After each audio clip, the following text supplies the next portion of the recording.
What's up, guys? This is Brave, and I'm back with another review of Belle Collective. This is season 3, episode 3, and let's jump right into it. So, we're starting off with Latrice and So Gucci. We already saw that they stepped outside of this baby shower so they can have this conversation that is definitely needed, because I got tired of hearing So Gucci tell everybody that she has an issue with Latrice, except for Latrice. So Gucci is telling her that she's upset because Latrice didn't handle things properly. The only thing that Latrice had to do was say, hey, So Gucci, I know that you've been working on finding me a building, but you know what? I actually found a realtor who found the perfect spot for me. I'm going to move forward with that person. That's all she had to do. But that's not what Latrice did. What Latrice decided to do was, oh, So Gucci, you're not moving fast enough, so I need a place right now. So I'm going to reach out to somebody else to see if they can help me. And she jumped on that, not even having a conversation with So Gucci. And then had the audacity to post about it on social media and talking about that's just business. Like, what really irritated me in this whole conversation is that Latrice took no accountability by saying, you know what, girl, I should have called you. I should have said I'm moving forward with somebody else. She took no accountability. According to her, this was just business. And the thing that really got me was how she kept throwing around this loyalty word. Because I'm loyal. I have loyalty to my friends. Do you? Because if you're really somebody's friend, you will reach out to them. Like, I don't know. Latrice is really rubbing me the wrong way this season. Like, what do y'all think about Latrice? Nonetheless, so now let's move on because we have Aikisha. Now, according to Aikisha, she's been going to Goddess Lengths for a while now, and Josh has been her makeup artist for over 5 years. I'll call BS on this, because how is it that you've been going there for so long and Latrice has never mentioned you before? Because last time I checked, you were introduced by Tambra. I feel like Latrice never made mention that, oh yeah, she comes to my shop all the time. I feel like she would have definitely said something, but you know what? We're going to go with this storyline. Oh, boy. Also, Josh has been doing your makeup for 5 years. How long have you been back in Jackson? Because I thought that you came back to Jackson just for the show. But you know what? We're going to let this storyline play out. So, Aikisha, I will say, she does not look bad without makeup. Aikisha is very pretty to me. We learned that her proposal has been making its rounds, but nothing has been approved yet for her to actually have a building on Fair Street. I'm honestly hoping that at some point the people over Fair Street will let them do this, because I remember when Letitia first was on the show and she showed us Fair Street and there wasn't much going on. So the fact that these women are trying to revitalize the area, I'm not understanding why there's a problem. You know what I'm saying? But that's neither here nor there. We got to talk about this conversation, because when I tell you I'm sick of Josh, I'm so sick of him. Josh literally sat there and he's telling Aikisha too much information about Latrice's marriage. And in his confessional, he says, I caused a lot of drama and it's time for me to check out. The fact that Josh knows that he has caused so many problems in Latrice and Cliff's marriage, and now he thinks he can just walk away from it, I'm annoyed by him. Because Josh has said things that I have given the side eye to since we met this man this season. I mean, he's been on the show before, but this time with him getting a confessional and all of that, I'm not feeling Josh. Because how is it that on the first episode, you talked about how it turns you on that you aggravate Cliff. It turns you on that you get under his skin. So you decide to stir up mess in somebody else's marriage. And now you want to act like, oh, I need to step away because this is just too much. They have so much going on. As if you're not the hot topic of conversation. Because you keep stirring mess up. I'm sorry, I just do not like Josh. I really don't. So, according to him, he's planning on moving out. And I'm like, yes, you need to move out. Because honestly, I'm trying to figure out why Latrice let you stay there as if you're the only employee that she has. Where did everybody else go? What did everybody else do when their water was brown? Please let me know. So this man is going on and on about what was going on in Latrice's household. He literally told Akeisha, well, because Latrice slept in a different bedroom than Cliff, and how Latrice and Cliff, they got into it at the M bar. Like, he was telling all of this information. And I understand that you are a part of this story, but there's a way to do things. You did not have to say that Latrice is sleeping in separate bedrooms from her husband. You never had to mention that. You also didn't even have to mention everything that happened at the M bar. You could have just said, I felt very uncomfortable because they aren't saying eye to eye as a couple right now. And I don't feel like it's my place to be at their home at this point. I need them to work that out. That's all you have to say, baby. Even that's a little bit too much. But for him to go into that much detail, I'm giving a side eye to Josh. Because clearly Latrice is not your friend. Because if she was, you wouldn't be doing all of this. Then on top of that, he talks about how, when he went to go talk to Latrice in her other room or whatever, how Cliff, he was talking on the other side of the door and they play like the clip from it. And I'm like, I feel like that's because you're talking about him in his house. Like, let's be for real right now. Even if you're having like girl talk or whatever with one of your friends, if your man come around, you shut that conversation down. Regardless of if you complaining about how he get on your last nerve, the things that he do, you could be saying how you making an exit plan. Either way, when that man come around, you shut that conversation down because he doesn't need to know how you're feeling at that moments when you are venting with your friend. The thing about Josh is if we go back to that scene, Josh stirred up all of that. Let's not act like Josh wasn't making the digs at Cliff when all Cliff wanted Latrice to do was make him some breakfast. I mean, honestly, what else was she doing? She wasn't doing nothing in the kitchen, just hanging out. So sure, she could get a pot and a pan and make some breakfast. What else is going on? Like, I understand that marriages should be 50-50 and however people want it to go. But at the end of the day, Cliff wanting his wife to cook breakfast is not really the topic for Josh to have so much vitriol for that man. For him to talk about how, that's old school. You couldn't talk to me this way. You're not married to Cliff. Nonetheless, let me go ahead and move on because I'm sorry, Josh just really gets on my nerves. As that man was going on and on, what's crazy to me is that Akeisha is getting all this information and she did not ask for that. The only thing she asked him was, oh, how are you? And he goes on to tell her about the water crisis. And then she's just giving him some follow-up questions because he's telling her all this information. Now, I will say that she did have some great advice for him, that he needs to go ahead and let Latrice and Cliff have their relationship, as well as him having a backup plan, because nobody wants somebody to be dangling their job over their head. Now, that right there, I respected what she had to say. Because at the end of the day, Josh, don't get too involved in these people. Because at the end of the day, she's going to choose her husband every time. Unless she was really to her breaking point, she's going to choose her husband every single time. But let's go ahead and move on. So now we have Latrice. She goes to see Letitia at her enterprise. And we learn that Latrice has a speaking engagement coming up. And she needs some tips. Baby needs a lot of tips. I will say I love seeing Letitia in her element. The way she was like correcting Latrice, like, no, don't say that. No, say it like this. Do this. I was like, yes, I want to see more of this from Letitia. Because I feel like we've honestly seen Letitia kind of come into her own now that we're in season 3. Because season 1, she was just the girl who wanted to have brunches. She had a lot of big dreams, a lot of big ideas. But by the time we got to season 2, I feel like with the Fair Street project not working out, it kind of shut her down a little bit, just a little bit.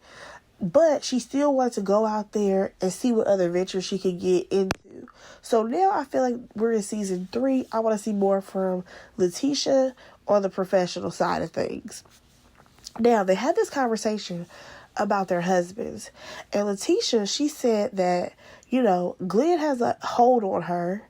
And basically, he won't let her go in peace. And baby, we saw that later on in the episode. Now, she says that all of this is bringing out a different side of Glenn. And honestly, I believe her. I feel like Glenn always thought that Letitia was still going to be that same girl from high school. And whatever that he said, he probably has led them this entire time. That's what worked out for them. So he wants to keep things in the same rotation as it has always been. But now you have Letitia. She is a woman who has dreams. She has goals. She has other aspirations. And he cannot handle it at all. He can't handle it. And also, he cannot match her and bring himself up to be where she is. But you know what? Let's get on to Latrice, because she's questioning, if their husbands are that way because they were with them before the fame, the show. Their men were with them before they had a name for themselves, even locally. Because think about it, Glenn was with Letitia before she was doing brunches. Glenn was with her when they was in high school. Latrice, I feel like she got with Cliff before she started Goddess Lengths. You know what I'm saying?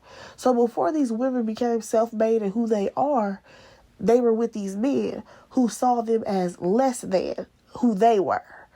Now, one thing I will say is that Letitia definitely had a point when she was like, these are traditional men who are used to the woman being at home, not working.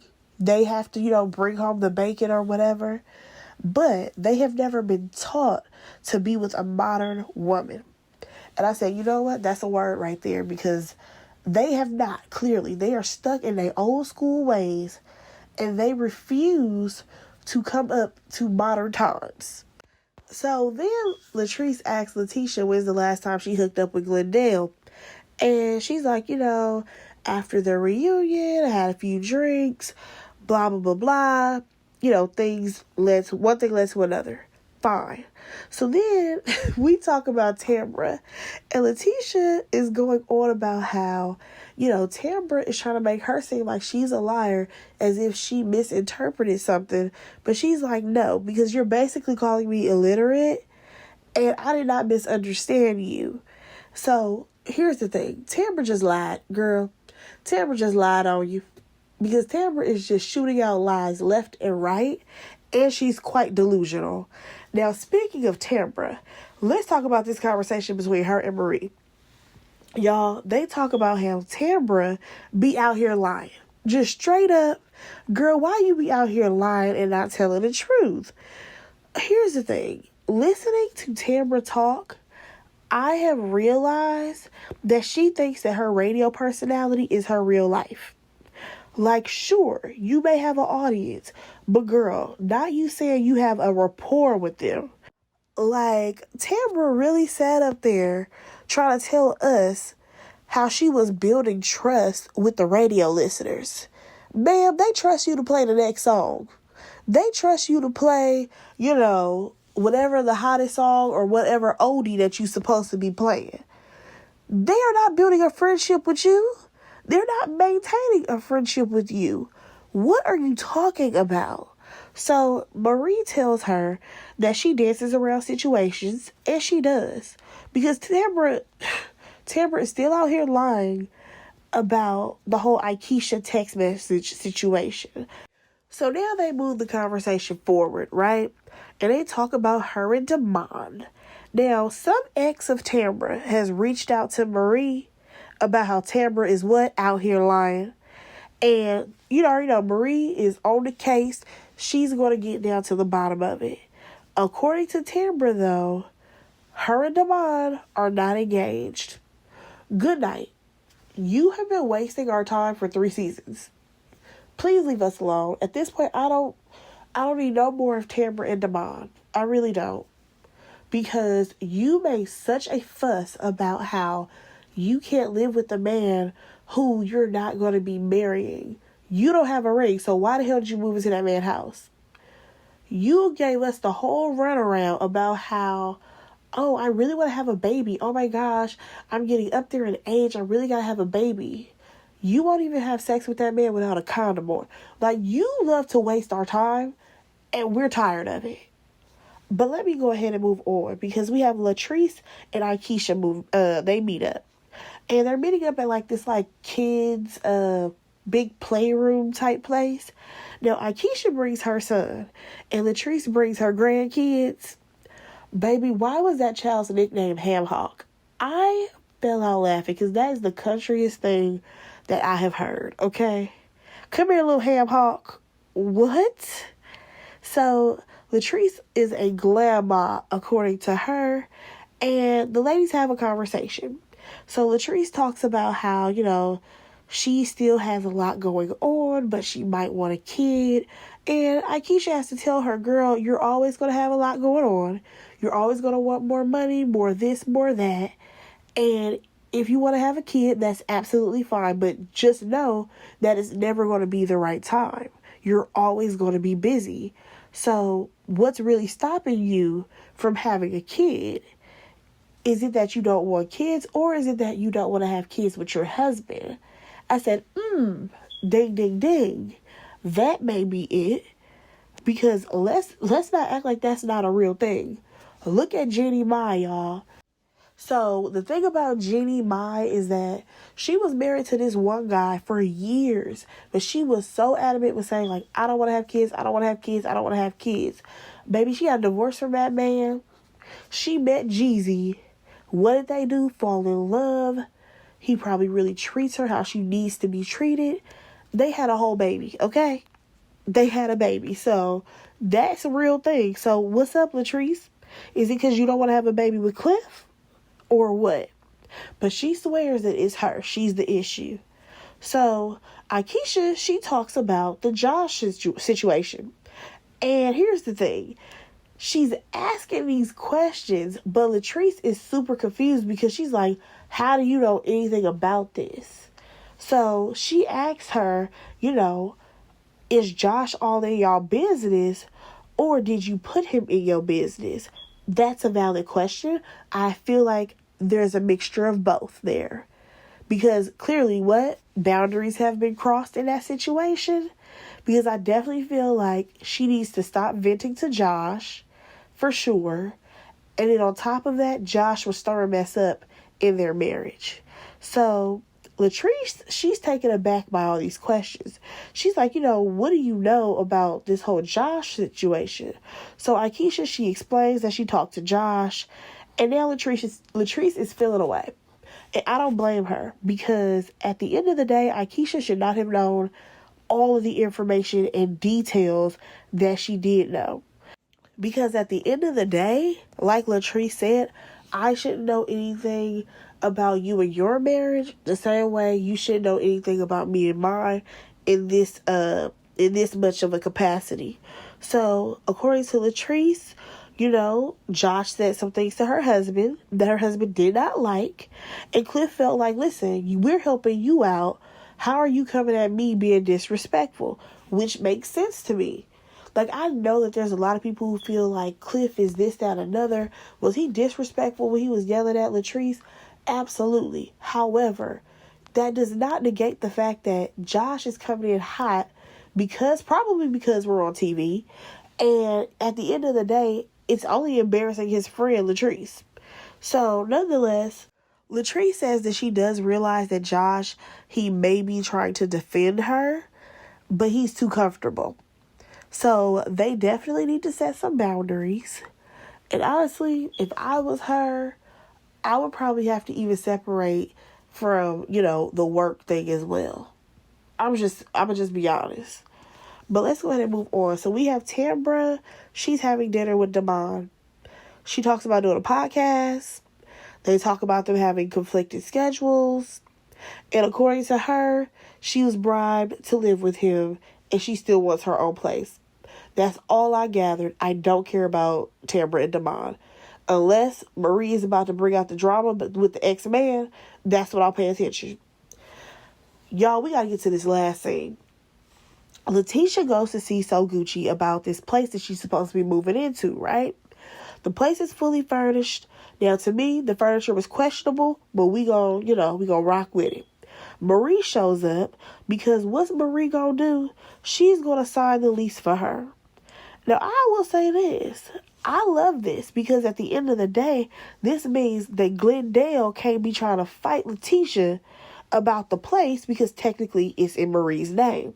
So they talk about Latrice or whatever and about So Gucci talking to her and how, Latrice said that So Gucci couldn't produce and all this stuff. Now, Marie is telling her, you should have had her sign a non-compete agreement, which I agree. That's definitely something that So Gucci should have done.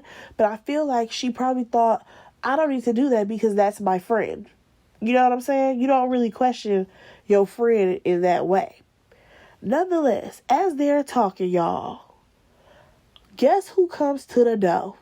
And he didn't even really knock. He just kind of swung the door open. Glendale. Y'all, first of all, I said, if y'all don't come get Young Dro off my TV screen, I'm going to scream, okay? Glendale really reminds me of Young Dro. Every time he shows up, I just start to bounce and doing the shoulder lean,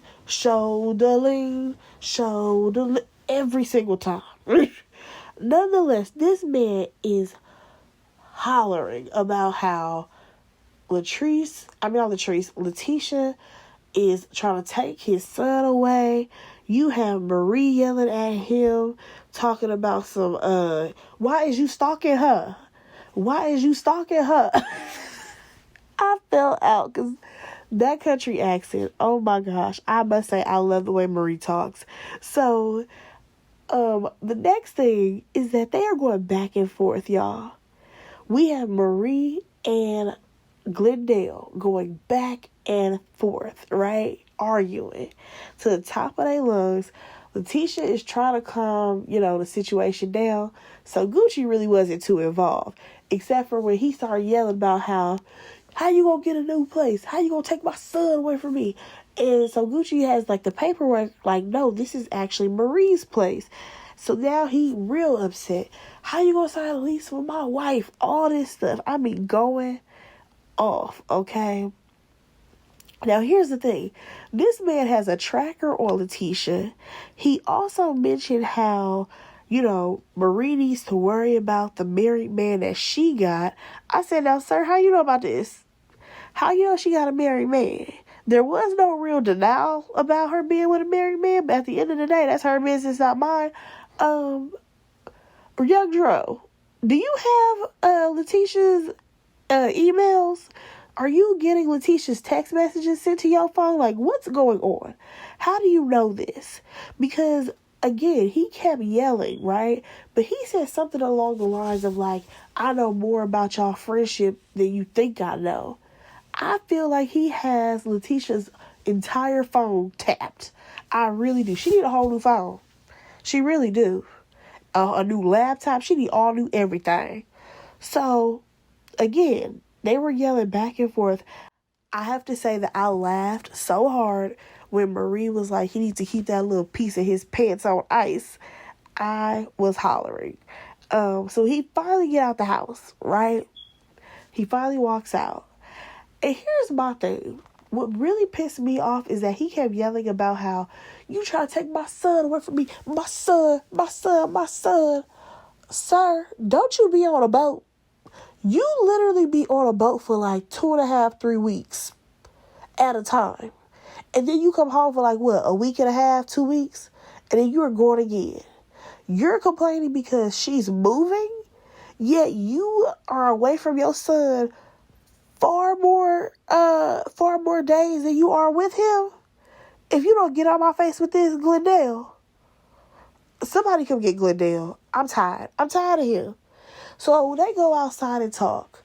Again, I don't know how Letitia is taking this man seriously with his 2005 outfit. Nonetheless, she's telling him, like, listen, I told you I needed peace. You're not giving that to me. You keep popping up. You're acting all wild. Like, you're doing too much. He's still yelling about how, well, what am I supposed to do? You try to take my son. I'm like, you know what? Stop trying to guilt trip this woman. You're being manipulative. I'm over it. So Gucci is in the house with Marie. She like, well, this is your house, so you can tell him to leave. Baby, that's all you had to tell Marie. Because Marie hit that door, and she was like, all right, it's time for you to leave. And she then goes on to tell Letitia, you come on in this house. Because it's time for him to leave. The way she told Letitia to come in that house as if she was her mama telling her to come in the house from playing, I was tapped out. I fell out. So Letitia comes up in the house. Marie tells Glendale bye for him to go get a toy. So the girls are sitting there talking like, girl, young Dro is crazy. You need to get away from him. And Letitia is like, now you see how it's hard to get away from him because he's not going to let me go. That is scary. Like, honestly, that's scary. Like, the fact that he has her phone tapped, he has tracking on her. Like, I get it that we're filming a TV show and all of that, but no, that sounds like he really crazy. So the sad part about all of this situation is Letitia looking dead ass on Gucci saying, well, yeah, we're going to have to find another place. So, I mean, you can charge me, you can double, how much you going to charge for this, but we got to find a new place. And I'm just like, poor So Gucci. She is taking hits left and right with these girls. First Latrice, and now Letitia. I can't even say Letitia. Now Glendale, because Glendale is the one that messed up this whole situation. So at the end of this, we have Letitia in her confessional. Like I said, it's clear that she's afraid to leave Glendale, but this is what bothers me, because she talks about how, he has all these abandonment issues because of his family and all of this stuff. Baby, that's not on you. That's not on you. That's not on you to heal him. It's not on you to fix him. He has to do the work on his own, number one. Number two, Glendale, your next big number is probably 50 because you got to be in your 40s. What you're not going to do is bank on Letitia to take on the burden of you figuring out your issues and how to handle them. Yeah, that's not going to work. And then also on top of that, him having abandonment issues, let's call a thing a thing. If your daddy wasn't there, or your mama did this, and all these people did all this stuff, listen, at a certain point, you have to say, you know what? Those people did what they did in the past, and yes, it did have an effect on me. However, I'm now an adult. I can do better. I know better. And I am accountable for myself. Because one thing we're not about to do is say, oh, because he has these abandonment issues, that's why he was, accepting these women's DMs and talking back to them. Is it because he's lonely? I don't give a damn if he's lonely. At the end of the day, you are a full-grown man and you know that you're married to somebody. This is inexcusable.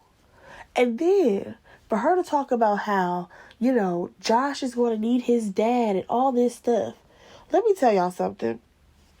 We have got to stop saying that these men are good fathers when, number one, they're playing you and being manipulative when it comes to the children. Number two, how can he be a good father and be so piss poor to the mother? I'm sorry, you're not a good father because you're not a good person. Because to me, you have to be a good person to be a good father and be a good husband, or not even a good husband at this point. Y'all can't even co-parent, okay? Because he's definitely manipulative. Because y'all remember on that last episode when he was like, Daddy loves you. Because Josh loves his dad. I don't like when people do that. Don't play in my face. And here's the thing, Letitia. I need for you to realize that until Glendale gets the proper help, he can't be that great of a dad to Josh. Because those behaviors and how he disrespect you, how he's treating you, how he think it's normal to stalk you, that's a problem. And what you don't want is those types of behaviors to be taught to your child. You hear what I'm saying? But let me go ahead and cut this video off because I can go on and on about how we keep setting this standard that these kids need these daddies or whatever who ain't really good daddies to begin with. But baby, that's for a whole nother day and a whole nother video. Y'all, let me know what y'all thought about the episode. Go ahead and like, comment, and subscribe to my channel. And I will talk to y'all in the next one. Bye, guys.